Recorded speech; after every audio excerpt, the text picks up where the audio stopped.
The day after Russian troops invaded Ukraine, Russia's ambassador to the European Union claimed that it was an operation to enforce peace. Since then, entire cities in Ukraine have been destroyed, hundreds of civilians have been killed, according to the United Nations, and Russia has been accused of war crimes. Is peace possible while bombs continue to drop?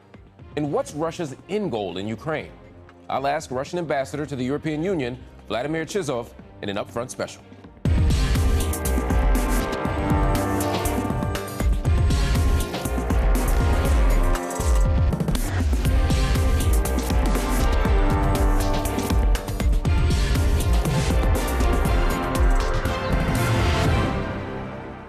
Vladimir Chizhov, thank you for joining me on UpFront. On February 25th, you claimed Russia's actions in Ukraine were not an invasion, but, quote, a peace enforcement special military operation. Since then, thousands have died, more than 3.5 million people have fled Ukraine, and tensions are higher in Europe than they've been since World War II. How is this an enforcement of peace? Well, indeed, I can confirm it is a special military operation rather than an invasion, and of course, certainly not an act of aggression. You say thousands of people died. Well, I will say that according to UN sources, the civilian casualties during this last month have been less than 1,000, but still every life counts, I agree. Also, the almost 14,000 civilian lives that were lost in the preceding 8 years in Donbass as a result of actions by the Ukrainian army and the so-called nationalist battalions. So the UN High Commissioner for Human Rights recorded actually 2,421 civilian casualties in the country, 925 killed and 1,496 injured. But to the bigger point you're making here, if you see violence in the Donbass region, why invade the whole country? Why attack Lviv, for example? Well, the answer is quite simple, and the reasons are quite logical.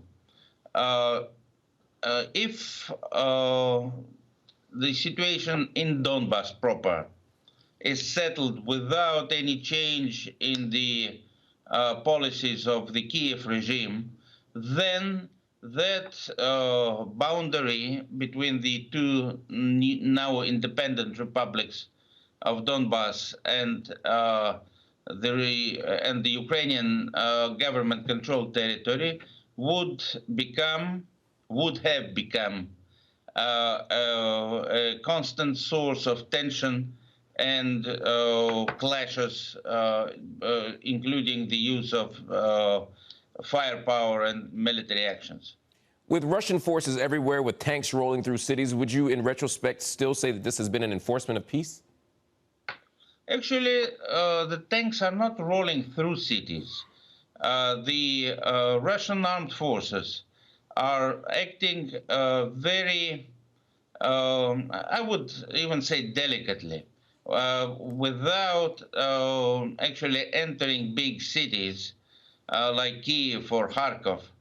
The idea is not occupation. It is not destruction of civilian quarters. It is not taking civilians as hostages the way the Ukrainian nationalist battalions are currently doing. It is to wipe out the the points of command and control of the Ukrainian armed forces and to ensure demilitarization of the country. The problem on the ground today is that the opposing side, the Ukrainian army, and more importantly, those so-called territorial defense battalions, the nationalists, some of them openly neo-Nazis, they use the civilian population as a human shield. They establish their tanks, APCs, and artillery among residential areas, inside the residential areas, among the buildings where people still live, and they take those civilians hostage. When Russia proposed to have humanitarian corridors established, it was the nationalist groups that prevented people from leaving along. So there is considerable. I hate to interrupt you there, but there's just considerable disagreement with this account, not just by Ukrainian sources, but by the international community, human rights organizations, journalists, almost everyone who has stood in opposition to these proceedings, but certainly that account. But I have to move on. On February 15th, President Vladimir Putin said that Russia did not want war in Europe. On February 16th, you yourself were quoted as saying there will be no escalation in the coming week, or in the week after that, or in the coming month. And then less than 10 days later, your country invaded Ukraine. What happened? Well, first of all, we didn't invade Ukraine in the sense of the word, but there was no other option than to launch this special military operation. I'm sorry to say that, because actually up to the last moment, as you can see from my own statements and those of President Putin and Foreign Minister Lavrov, we wanted to avoid this course of events. But now, with the benefit of hindsight, I can confirm that the Ukrainian well, let me ask you about that, though, sir. Let me finish. I will, but I just want to ask you a question about a point. We're preparing to launch an offensive attack on the Donbas republics. So what action the Russian side took was to prevent that another bloody massacre in Donbas. Your contention is that, based on your remarks, that you didn't know and that President Putin didn't know. Intelligence reports were saying that this was going to happen. People around the world were saying this was going to happen. One could look at these developments and not say, oh, this was a last-minute change of action, but rather that the Russian government was simply dishonest about what was going on. How do you make sense of or respond to this idea that intelligence reports were saying that there was an invasion coming, and then there was an invasion coming? Well, whose intelligence reports? Many intelligence. Are you suggesting many intelligence reports tend to be misleading, as modern history has shown? Let me remind you of 2003, the war in Iraq, and the white powder in the hands of Colin Powell. Yeah, that would be an example of a dishonest, inaccurate intelligence report. I agree. But in this case, it was accurate. They said you were going to invade, and you invaded. So to some, again, this would make it hard to trust the Russian government, to depend on your analysis or your word, or for even you as a diplomat. If you didn't know it was going to happen, how can we, in future conversation, in future analysis, and future processes of diplomacy, trust that you know what's going on with your own government? It's not an issue of somebody knowing in advance what the plans would be and what the actual situation. It's the course of events, the intelligence evidence that we received that the Ukrainian army was planning an offensive attack on the two Donbas republics. That was the last straw. And I would even add to that. Remember President Zelensky appearing at the Munich Security Conference a few days before this event unfolded, and he openly claimed that he does not exclude Ukraine becoming a nuclear power, obtaining nuclear weapons. And the whole audience, all the Western participants, they stood up and applauded that speech. How should Russia view that? As support of destruction of the non-proliferation regime, of an immediate threat next door to Russia?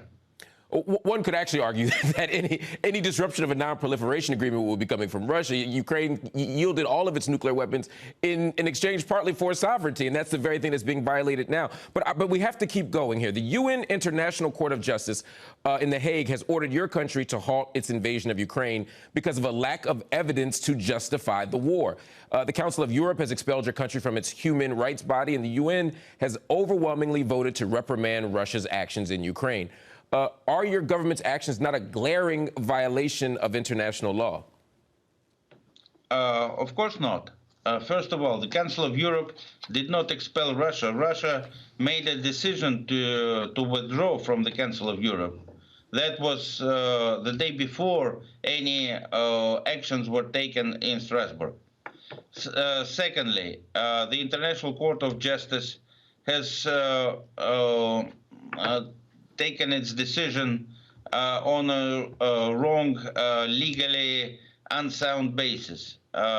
So we do not have any intention of following up on that. And in the United Nations, look at what's happening around the Russian draft of a Security Council resolution on the humanitarian situation. Western countries are trying to block it, unfortunately, because it is biased, and we know that Western countries, in particular the United States, are trying to influence many developing countries and other countries of the world into following their version of events and their course of action, which is totally unfair and does not do credit either to the United States or those other Western countries that are following suit. Yeah, just a quick fact check. On March 16th, several weeks into the invasion, the Council of Europe expelled Russia from the continent's foremost human rights body. They said the Russian Federation ceases to be a member of the Council of Europe as of today. That's March 16th that the 47-nation organization did that. Also, the International Court of Justice says that there wasn't sufficient evidence of a claim of genocide to justify Russia's actions and so forth. But again, let's keep moving, because earlier this month, Russian forces bombed a maternity hospital in spite of an agreement to a 12-hour pause intended to allow civilians to escape. Now, the Associated Press, the World Health Organization, the UN, Amnesty International, Human Rights Watch, they all affirm this claim. There are witnesses to this. Everyone has declared that this has happened. Are you saying that it didn't happen, or are you saying that it's not a war crime to bomb a maternity hospital? Well, this is a flagrant case of fake news spreading by Western media and Western governments. The Russian army did not bomb a maternity hospital in Mariupol or anywhere else. That maternity hospital had been occupied by the Azov Nationalist Battalion since the end of February. That is about 10 days before the alleged bombing took place.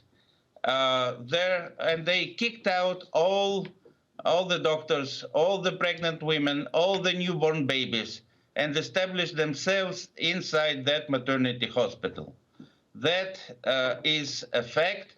That is actually, if you look closely, even to the video footage of the situation there, don't you have any questions? Why, after this bombing, all the trees in the garden in front of the maternity hospital are left standing? Why there is only one single ostensibly pregnant woman being carried by people who have nothing to do with the medical profession, and nobody else? Well, and the house behind that, the building behind them, is vacant. There is nobody else. Just so that I'm clear and I understand, because you're saying that there was only one woman. First of all, there were images of several blood-stained pregnant mothers fleeing a blown-out hospital. We've seen images. Are you saying? I just want to ask for clarity's sake. Are you suggesting that those images are fake? Yes. Okay. Let's keep going.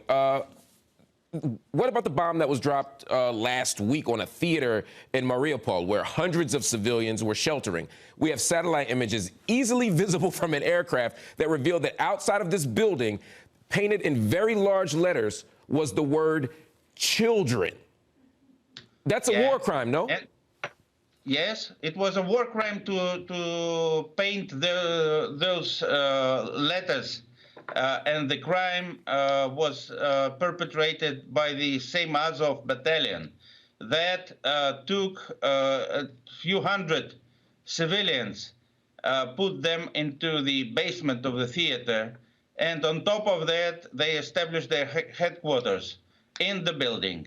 There was no aerial bombardment in Mariupol that can be easily checked by satellite images. The explosion that took place in front of the theater was a result of a detonation of a bomb or an artillery shell placed there by those who had occupied the upper section of the theater. And actually, as a result of that explosion, the civilians that were kept hostage downstairs in the basement, they could not leave. And did anyone say how many casualties were there in the theater? What we know for sure is that hundreds of children were sheltering there. What's indisputable is that a bomb went off.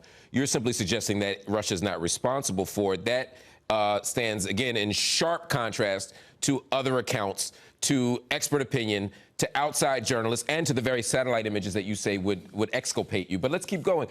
There have been reports that Ukrainian citizens are being forcibly taken to Russia. Forced deportations are recognized, again, as a crime against humanity, according to the International Criminal Court. Is your country taking people against their will? No. Actually, we are taking people according to their wishes. And the Russian forces established humanitarian corridors out of Mariupol in different directions. In the direction of the Donbas People's Republic in Russia, and in the direction of the government-controlled territory. And it is the nationalist battalions that are preventing people from leaving towards Russia. That is a crime.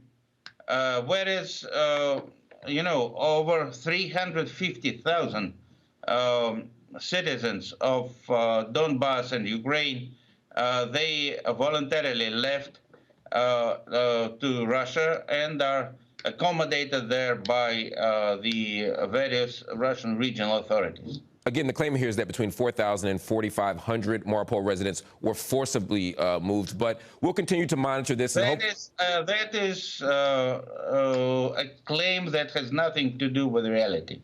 Okay, well, we'll continue to watch and see if this is indeed another violation of international law. Let's talk about another group of people who have been suffering as a result of this war, Russians. More than 15,000 people have already been detained across Russia as a result of peacefully protesting your government's war on Ukraine. Human rights groups say that police have used excessive force and in some instances degrading treatment and even torture. Do ordinary Russians have a right to disagree? Of course, Russians have a right to agree or disagree. Actually, the level of support of the government's position in this situation has grown. And the latest figure is 74% of Russians, according to an influential polling result, is in favor fully of what is doing, what the government and the president are doing. I don't know where you got the figure of 15,000. I think it's 15,000. 15,000. Yes, to be precise, 15,088 detentions have occurred at anti-war actions in Russia starting from February 24th. So even if this 74% number that you're saying is accurate, even if the overwhelming number of Russians support this war, there's still dissent. And it seems that if your number's right, then an overwhelming number of people who are opposing the war are being detained for it.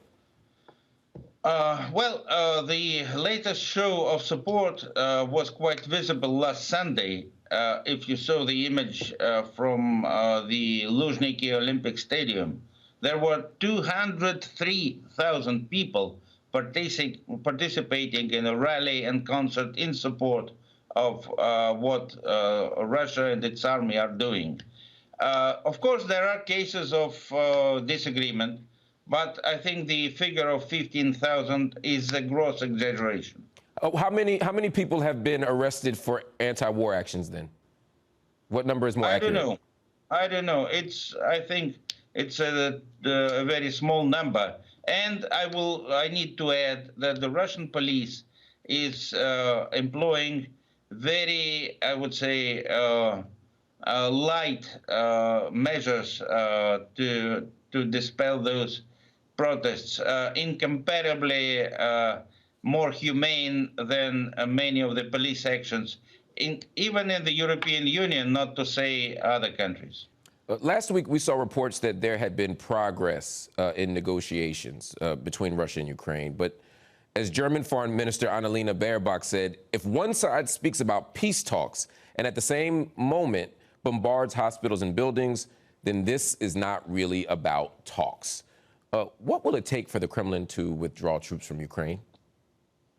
Well, I'm a bit skeptical about those talks so far, because the Ukrainian side, first of all, they ask for those talks to start, then they fail to show up for a day or two.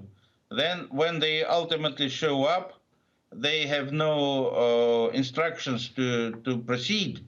And then one of the negotiating team is shot upon return from the first round, shot by the Ukrainian security. Then they say one thing one day, a totally different thing next day. And back in Kiev, Zelensky and his cronies are saying different things every single day. Some could argue that that's no different than saying that there's no invasion happening and then a few days later invading a country. But at the end of the day, what is the end goal in Ukraine? Is it a pro-Russian government in Kiev? No, actually, what we want is a peaceful, democratic Ukraine where the rights of all people, including language rights, would be respected. Because today, in today's Ukraine, the Russian language, which is spoken by more than a half of the population, is actually has actually been pressured out of the education system, of the media, and of any formal communication, which I think is a clear violation of the existing European rules and legislation. We want Ukraine to be a neighbor that would not threaten Russia anymore. We want Ukraine to be neutral, as it was declared to be when it got independence. And when you mentioned without naming it, the Budapest Memorandum of '94 about the nuclear potential, it was not Ukrainian nuclear assets. It was Soviet nuclear assets that were transferred to Russia from Ukraine, from Belarus, and other former Soviet republics. So that memorandum was based on the Declaration of Independence of Ukraine of 1991, which proclaimed that Ukraine would be a neutral and non-aligned country. Mr. Chizhov, thank you so much for spending some time with us at UpFront. Thank you. Everyone, that is our show, UpFront. We'll be back next week.